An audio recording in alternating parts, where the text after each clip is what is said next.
کفرنا انکار کرتے ہیں ہم بما اس کا جو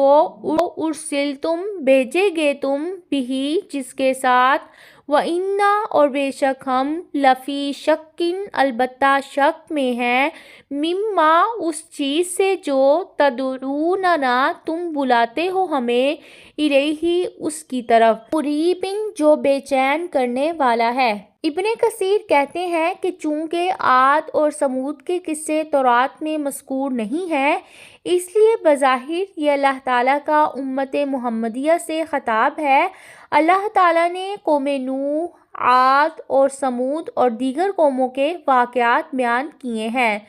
جنہوں نے انبیاء کو جھٹلایا تھا، اور ایسی قومیں دنیا میں ان گنت ہیں جن کی تعداد صرف اللہ تعالیٰ ہی جانتے ہیں۔ ان رسولوں نے جب دلائل کی روشنی میں اللہ تعالیٰ کا دین ان کے سامنے